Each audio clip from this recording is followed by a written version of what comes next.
no Jardim Odete. E essa mensagem, irmãos, ela falou tanto comigo. E quinta-feira passada era para eu estar aqui pregando, acabou que eu nem conseguindo vir, porque eu não estava bem mesmo.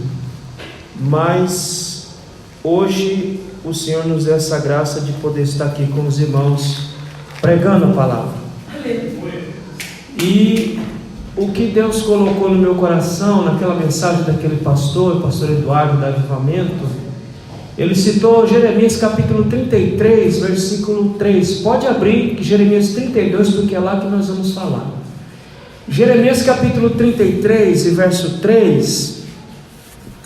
Deus fala para Jeremias: olha, clama a mim que eu vou te responder coisas grandes e firmes que você não sabe, desconhece.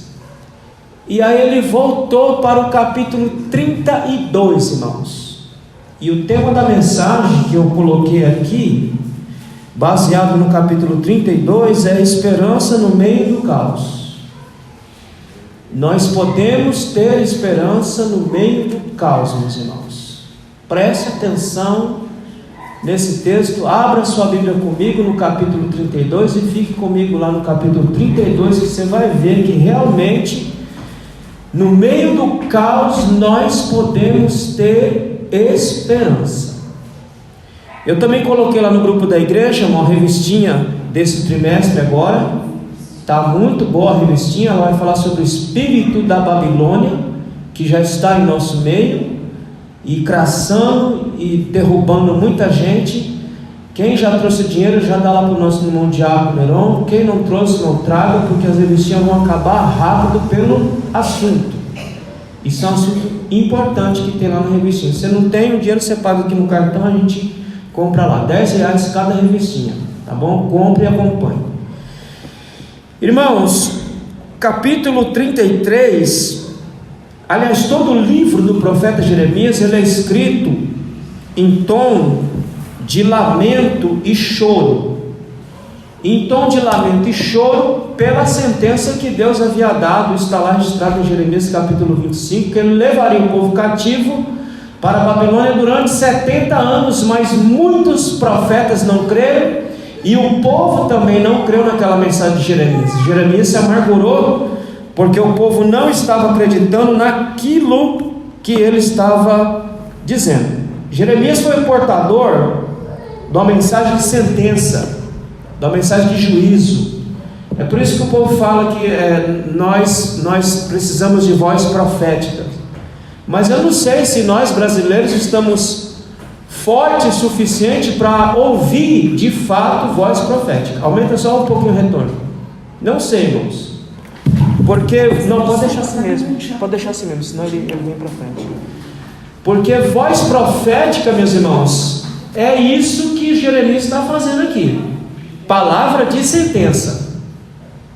Não é palavra de bênção como o pessoal fala em voz profética, não. Voz profética é uma palavra de sentença, mas ao mesmo tempo a palavra de sentença é uma palavra de bênção.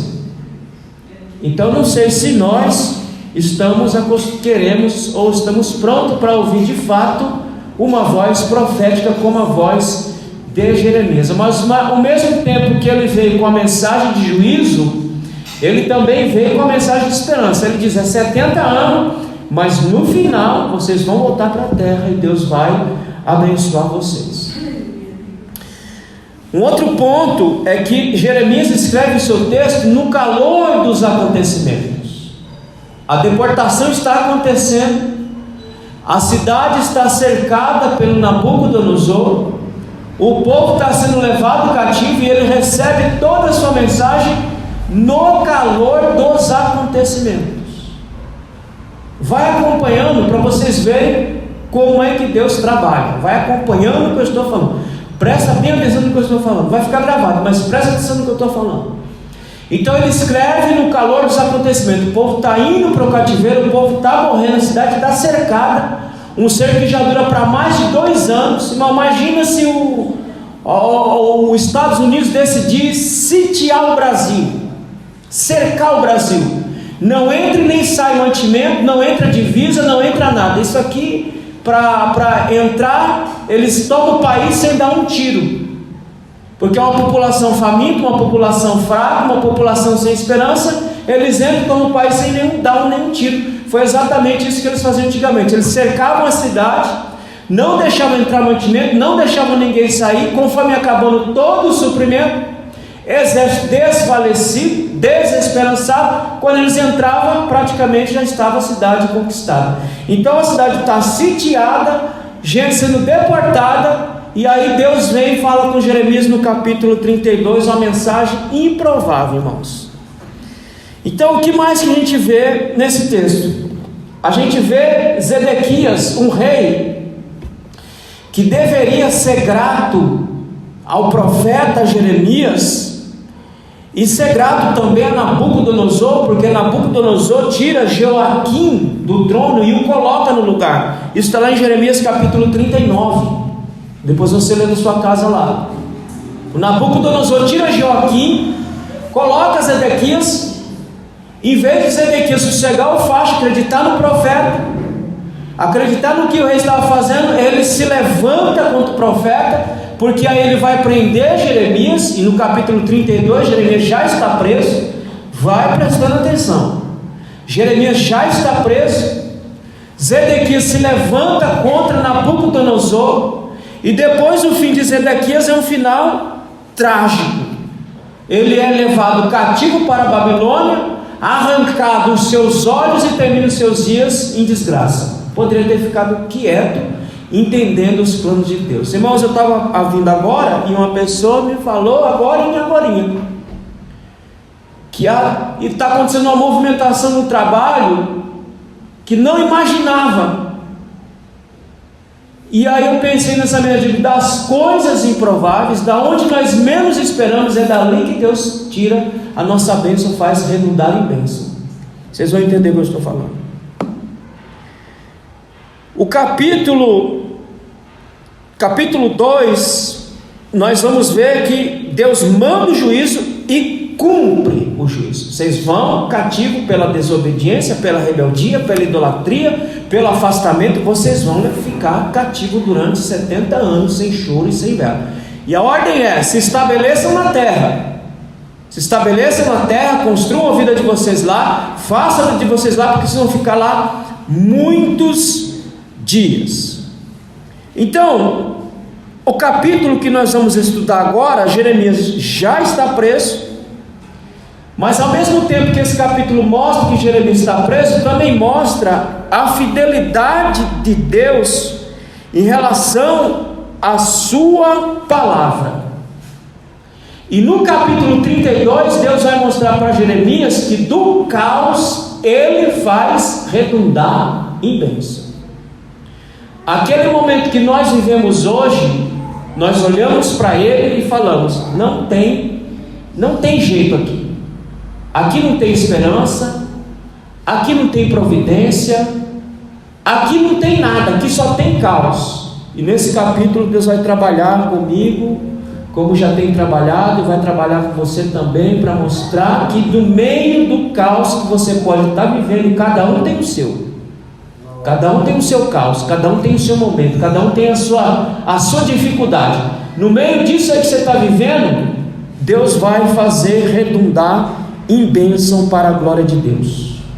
Vamos ao texto, capítulo 32, verso 1 ao verso 4, diz assim: a palavra que veio a Jeremias da parte do Senhor no ano de Zedequias, rei de Judá, no qual foi o 18º de Nabucodonosor, ou seja, há 18 anos, Nabucodonosor estava reinando, Zedequias entra. Ora, nesse tempo o exército do rei da Babilônia cercava Jerusalém, e Jeremias, o profeta, estava encerrado no pátio da guarda, que estava na casa do rei de Judá. Então vai vendo que ele vai narrando o caos que ele estava. Não somente o caos que Jeremias está, mas o caos que a cidade está, porque a cidade estava literalmente cercada. Ninguém entrava e ninguém saía. Verso 3: porque Zedequias, rei de Judá, o tinha encerrado, dizendo: por que profetizas tu? Ora, porque a profecia de Jeremias não era favorável ao rei. A palavra que Jeremias tinha para Zedequias era uma palavra de juízo, não só para Zedequias, mas para toda a cidade, era uma palavra de juízo. Então Zedequias diz isso, dizendo: assim diz o Senhor, eis que entrego esta cidade na mão do rei de Babilônia, e ele a tomará. E Zedequias, rei de Judá, não escapará das mãos dos caldeus, mas certamente será entregue na mão do rei de Babilônia, e com ele falará boca a boca, e os seus olhos verão os dele.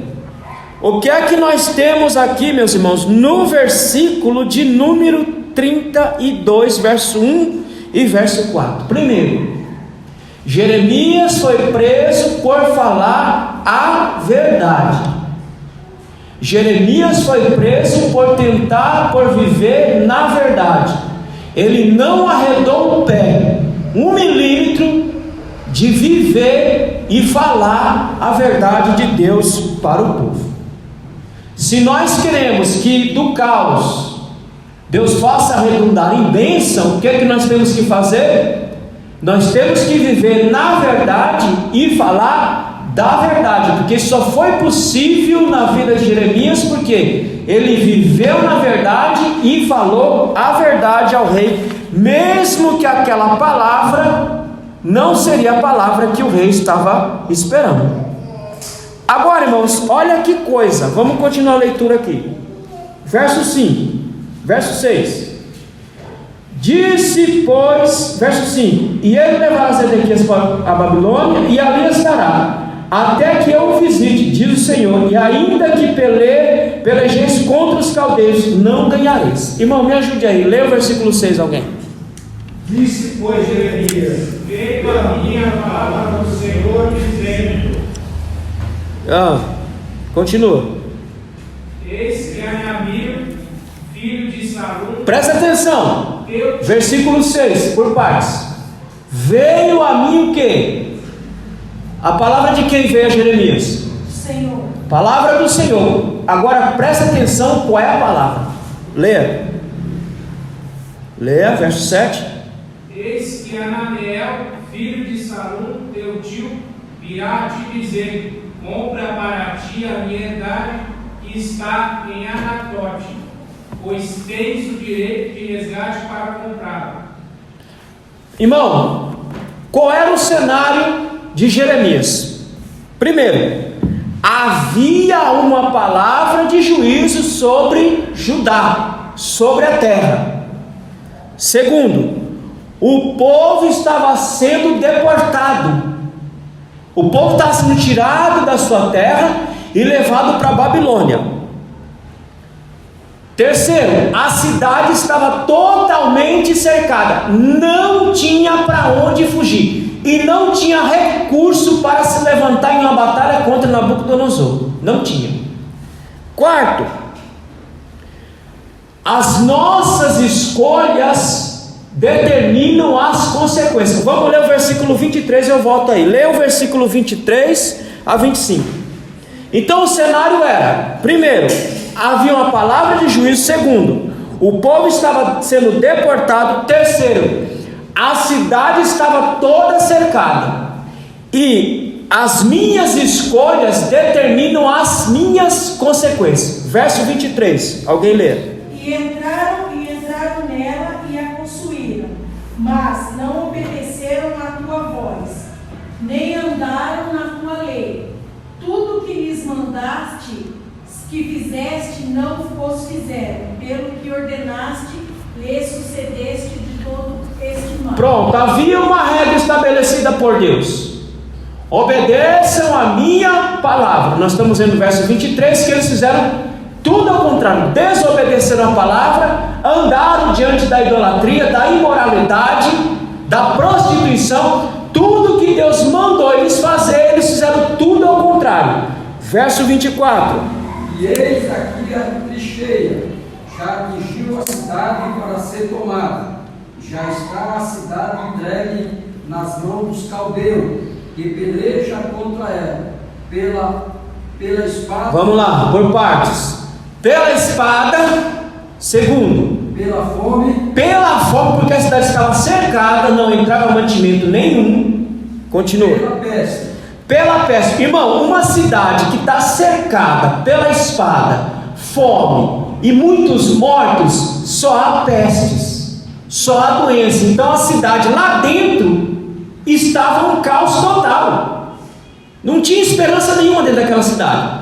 Cidade com gente morrendo, uma cidade com gente faminta, uma cidade cheia de doença, cheia de peste, cheia de tudo quanto é coisa ruim. Era lá dentro que Jeremias estava. Verso 25, continua. Contudo, ó Senhor Deus, tu me disseste: compra o campo por dinheiro e chama testemunha, embora já esteja a cidade entregue nas mãos dos caldeus. Meu irmão, nossas escolhas determinam as consequências. O que você fizer, você vai colher de consequência. Com Deus não tem essa colher de chá, meu irmão. Deus vai lhe perdoar tudo que você fizer, mas a consequência dos seus erros, elas vão vir. Não interessa qual seja, não interessa de que forma seja, ela vai vir sobre sua vida. Então o que você escolhe hoje vai determinar os dias que vêm pela frente. Agora, qual que é o interessante aqui?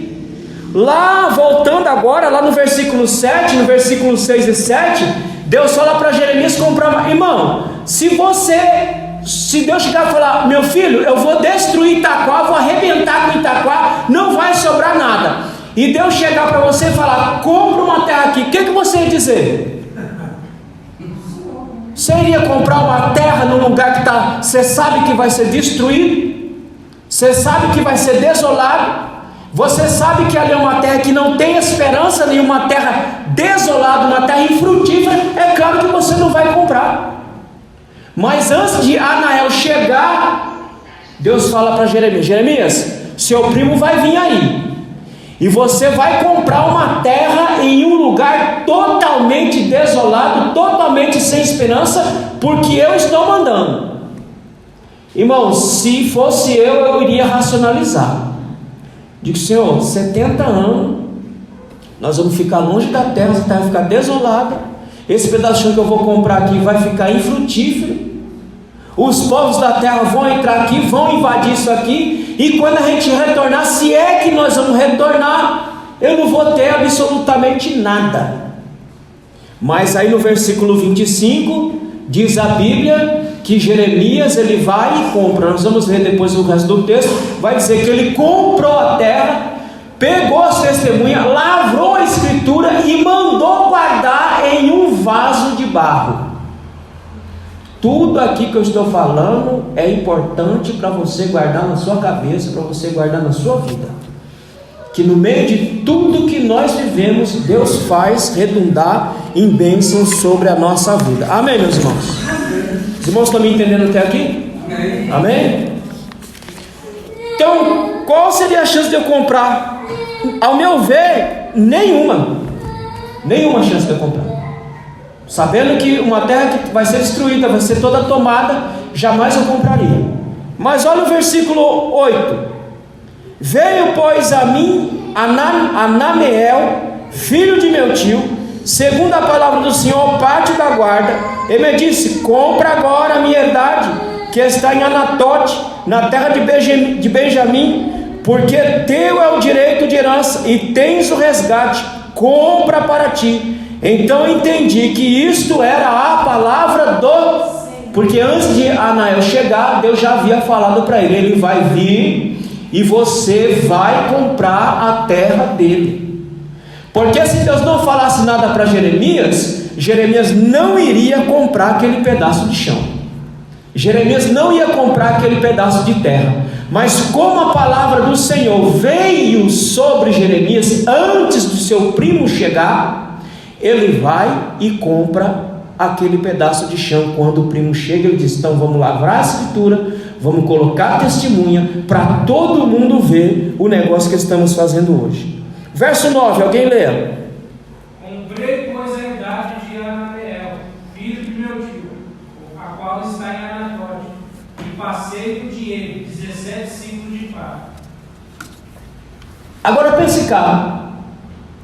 Chegasse um parente seu oferecendo uma terra para você, você não iria comprar. A atitude de Anameel mesmo que Deus já tinha falado com ele antes, foi a atitude de alguém egoísta, de alguém que estava pensando só no lucro, não estava pensando nem no próprio primo, mas estava pensando no próprio lucro. Agora, qual que é o detalhe aqui, irmãos? O detalhe aqui é que Deus opera fora da lógica humana. Deus não opera dentro da nossa lógica, porque se Deus operasse dentro da nossa lógica, Ele não iria falar para Jeremias comprar aquele pedaço de chão. Mas como Deus não opera dentro da nossa lógica, como vocês estão aprendendo que os atributos de Deus, e um deles é a onisciência, onipotência, que Deus sabe de tudo e tem poder para tudo, então somente Ele pode mandar uma ordem como essa e garantir a execução dessa ordem lá na frente. Então, irmão, Deus nunca vai trabalhar de conformidade com aquilo que eu penso ou com aquilo que eu acho. Ele sempre vai trabalhar de conformidade com aquilo que Ele tem como saber. Ou seja, Deus, Ele sabe de tudo, Ele detém todo o poder em sua mão. Por isso que Ele fala: Jeremias, compra a terra do seu primo. Verso 10. Assinei a escritura, fecha com selo, chamei testemunha e pesei o dinheiro em uma balança. Veja que Jeremias, ele foi fiel em ouvir a palavra e executar a palavra de Deus exatamente como ele mandou. Irmãos, é claro que Jeremias, como homem, estava questionando lá, não está escrito, mas eu posso pensar. É claro que ele estava questionando como Abraão estava questionando. O Senhor não aceita sacrifício humano, agora o Senhor manda matar o meu filho. O Senhor entregou Jerusalém, entregou a terra na mão dos babilônios, e agora o Senhor manda eu comprar uma terra que vai ser arrasada, que vai ser destruída, que não tem nada aqui, só tem caos. Mas Jeremias, ele é obediente à palavra do Senhor, mesmo com questionamento, ele prefere obedecer, porque ele sabe que o resultado daquilo seria uma grande bênção para ele, não só para ele, mas para toda a nação. Irmão, qual é a chance de você comprar uma terra em uma terra desolada e arrasada? Qual é a chance de você crer em Deus no meio do caos que você está vivendo aí? Qual é a chance? Qual é a chance de você acreditar que Deus pode mudar toda esta situação? O texto vai te mostrar. Continua. Tomei a escritura da compra, tanto a selada segundo manda a lei, e o estatuto com a cópia aberta.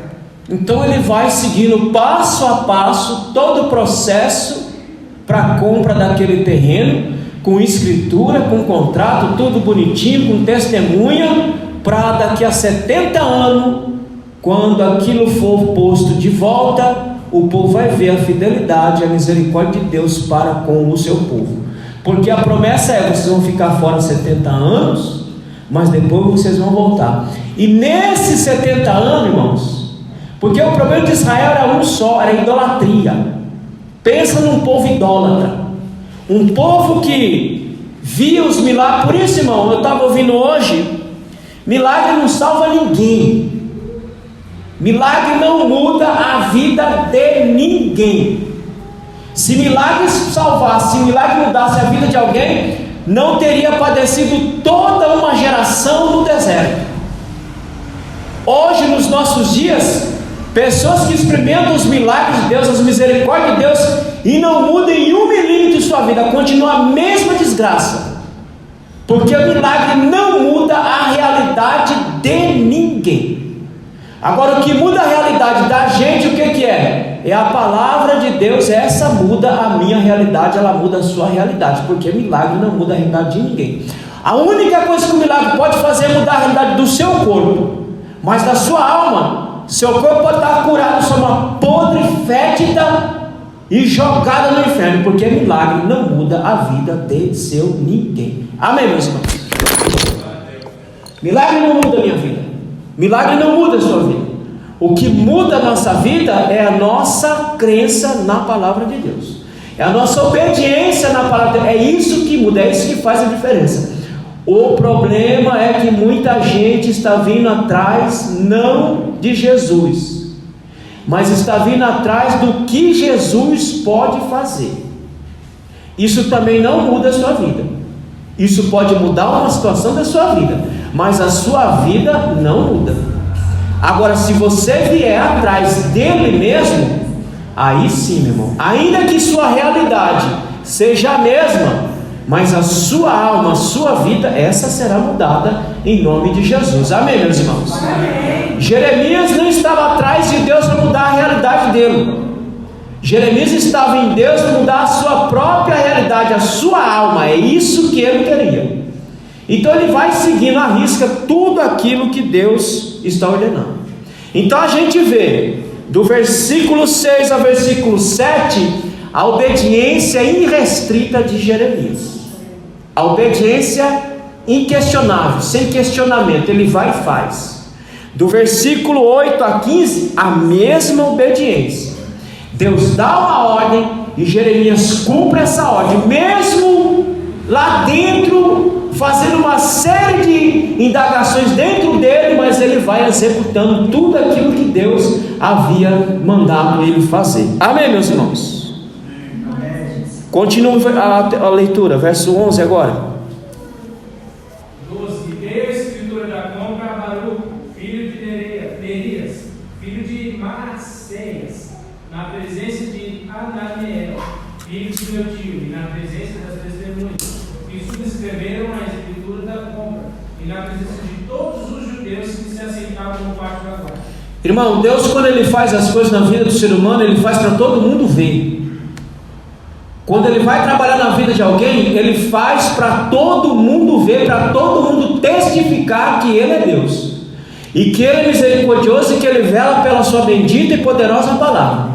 Então Deus está fazendo isso na frente de todo mundo. Daqui a 70 anos vocês vão lembrar disso aqui que está acontecendo, que Jeremias comprou uma terra num lugar de caos, mas ele comprou, obedeceu minha palavra, e vocês vão ver o que eu vou fazer pela fidelidade em cumprir a ordem que eu estou dando. Continua. E dei ordem a Baruque na presença dele, dizendo: porque assim diz o Senhor dos Exércitos, o Deus de Israel, ainda se comprarão casas e campos e vinhas nessa terra. Ô irmão, como é que um cara vai chegar a falar para uma nação? A terra lá arrasada, desolada, vai ser destruída, já está destruída. Ele vem e diz: não, aqui a terra vai ser fértil, vai ser comprado casa, vai ser comprado terra, a terra vai ser produtiva novamente. Qual é a chance de alguém acreditar num negócio desse? Só o profeta mesmo. Só o profeta para acreditar naquilo que Deus iria fazer, porque Deus estava falando para ele e falando para o povo aquilo que ele iria fazer depois de 70 anos.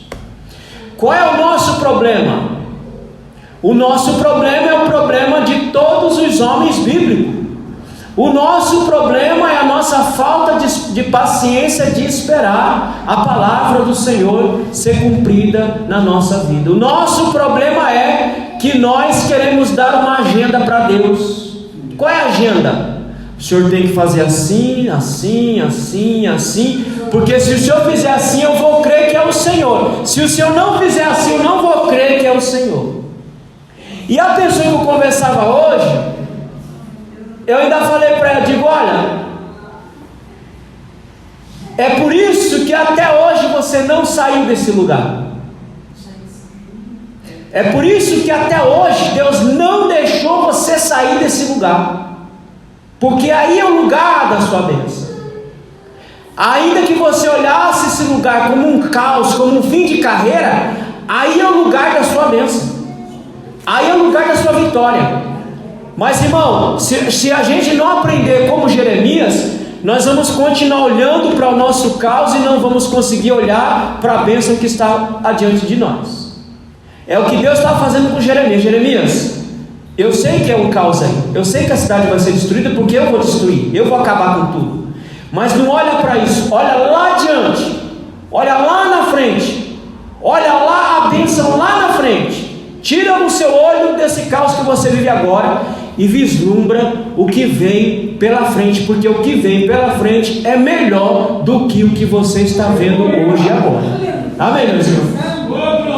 Então esse é o nosso olhar. Não sei qual é o problema que você atravessa, mas por mais difícil que esteja desse caos que você está, se você for obediente, Deus vai transformar em bênção em nome de Jesus. Agora, se você for bode, você vai continuar olhando o caos e não vai ver a bênção, e não vai desfrutar da bênção também, em nome de Jesus. Você quer desfrutar da bênção, amém, meus irmãos? Amém. Então ouça a voz do Senhor e obedeça. Agora os irmãos repararam que ele mandou colocar esse contrato aonde? No vaso do quê? Por quê, irmãos? Me ajude aí. Por que que Jeremias tem todo esse trabalho e todo o cuidado de falar, coloque um vaso de barro? Por quê? O barro ele conserva muitos anos. Pronto. Isso é antigo já, isso é coisas. E a família trabalhou com barro há muitos anos. Por que seriam quantos anos eles ficariam cativos? 70. O contrato lá dentro do vaso de barro conservado iria testificar o que foi dito há 70 anos atrás. Eu falei que vocês voltariam, que a terra seria produtiva, e está aí a prova. O que eu falei há 70 anos atrás para Jeremias, eu estou cumprindo exatamente agora. Então ele manda colocar no vaso de barro para conservar, para depois o povo testificar que Deus havia falado exatamente para Jeremias o que ele iria fazer com o seu povo. Versículo 15, pula para o versículo 15. Porque assim diz o Senhor dos Exércitos, o Deus... Primeiro, aí, calma aí. Por que Jeremias fez tudo isso? Porque Jeremias obedeceu, e ele obedeceu porque ele creu no Senhor. Irmão, quem crê, obedece. Quem não crê, não obedece. Quem não crê não sabe nem o que é obediência. Obediência só é para aqueles que creem. Só para aqueles que creem. Porque quem não crê não vai obedecer, não sabe o que é obediência, desconhece o que é obedecer. Só pode obedecer quem realmente crê em Deus. Jeremias só pôde obedecer aquela ordem absurda, porque era uma ordem absurda, porque ele cria inteiramente em Deus. Então ele foi lá e obedeceu. É a mesma coisa de Abraão. Abraão só obedeceu aquela ordem de Deus de matar o seu próprio filho, porque ele cria que Deus poderia reverter toda aquela situação. Irmão, se você não consegue obedecer, é porque você não crê também. Eu não consigo obedecer, é porque você não crê. Porque se você crê em Deus, se você crê na palavra dele, você consegue obedecer. Porque você está firmado nas promessas que estão contidas na palavra de Deus, irmãos. O que diz a Bíblia? Que a fé vem pelo quê? Pelo ouvir, e ouvir o quê? A palavra de Deus. É ouvindo a palavra de Deus que você vai fortificar a sua fé, que você vai alimentar a sua fé, que você vai alimentar a sua esperança em Deus, para continuar crendo e obedecendo. Então Jeremias só pôde obedecer aquela ordem absurda de Deus porque ele cria em Deus. Pula para o verso 20 e 21 do capítulo 32, verso 20 e 21. Tu puseste sinais e maravilhas na terra do Egito, até o dia de hoje, tanto em Israel como entre os outros homens, e criaste um nome, a qual é o que tem nesses dias. Vai até o verso 25. E tiraste o teu povo de Israel da terra do Egito, com sinais de maravilha. E aí ele vai relembrando o que Deus fez por aquele povo, para o povo ter a certeza que do mesmo jeito que Deus tirou o povo com mão forte do Egito, ele também tiraria da mão dos caldeus. E com mão forte, com braço estendido, e com grande espanto, e lhe deste esta terra, para que juraste a seus pais que esta havias de dar, terra que emana leite e mel. E entraram nela e possuíram, mas não obedeceram à tua voz, nem andaram na tua lei. Tudo que lhe mandastes que fizeste, eles não fizeram. Pelo que ordenaste, não sucedeste não sucedesse esse Aí tá bom. Irmãos, Deus faz Jeremias enxergar não o processo, mas o final do processo. Aí pula lá para o capítulo 33. Quando ele diz aqui, clama a mim e responder-te-ei coisas grandes e firmes, Deus está dizendo para ele quais são essas coisas grandes. Então, nesse processo todo que Deus vai trabalhando com Jeremias, ele fala o seguinte: Jeremias, não olhe o processo, olhe o final do processo, porque é no final do processo que você vai ver o que eu vou fazer e como eu vou trabalhar. No capítulo 33, olha só, verso 4: porque assim diz o Senhor Deus de Israel, acerca das casas dessa cidade, das casas dos reis de Judá, que foram derrubadas com os arietes e a espada, eles entrarão a pelejar contra os caldeus, mas isso para os encher de cadáver. Vou adiantar aqui, irmãos. Aqui verso 6: eis que eu trarei a ela saúde, a cura, e o sararei, e lhe manifestarei abundância de paz e de verdade. É aqui que Deus queria que Jeremias olhasse. Removerei o cativeiro de Judá e o cativeiro de Israel. Por que o cativeiro de Judá e o cativeiro de Israel? Porque Israel já estava cativo quando Judá foi cativo. Lembre-se que era nós falando de dois reinos, reino do norte e reino do sul. O reino do norte já estava cativo há mais de 100 anos. E agora estava indo Judá. Aí Deus faz aquilo que eram dois povos, eu vou fazer um povo só. Por isso que ele fala assim, no versículo 7: removerei o cativeiro de Judá e o cativeiro de Israel, e os edificarei como ao princípio, como um só povo, e os purificarei de toda a sua maldade. Porque Deus vai trabalhar com Israel e com Judá no cativeiro, vai tirar toda a impureza, toda a idolatria, toda a crença nos ídolos. Deus vai tirar daquele povo e ensinar aquele povo a crer nele. Irmão, isso aqui pode acontecer comigo e pode acontecer com você também. Se nós entrarmos pelo caminho da desobediência, pelo caminho da rebeldia, do mesmo jeitinho que Deus fez com o povo, Ele vai fazer comigo, vai fazer com você também.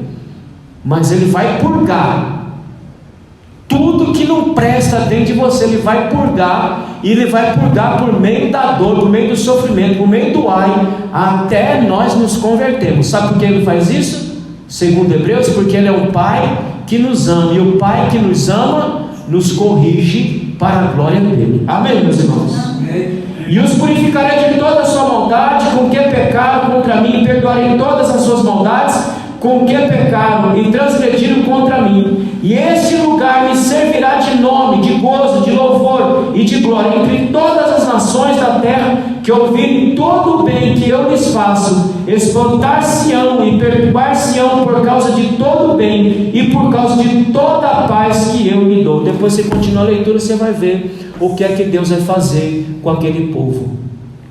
Então Deus diz: Jeremias, não olha para o processo, olhe para o final do processo. Olhe o que eu vou fazer. Diante de todo esse processo que vocês estão fazendo, sou eu trabalhando com vocês. De todo o sofrimento, de toda a dor, de toda a perda que vocês estão tendo, sou eu trabalhando nesse processo. Então olhe para o final do processo, porque lá a bênção de vocês vai estar assegurada. E nós vemos ainda nesse versículo, nesse capítulo, nós vemos a misericórdia de Deus. Aí você vai ler os versículos de número 37 a 44 e o versículo 33 e verso 7, você vai achar que eu estou falando.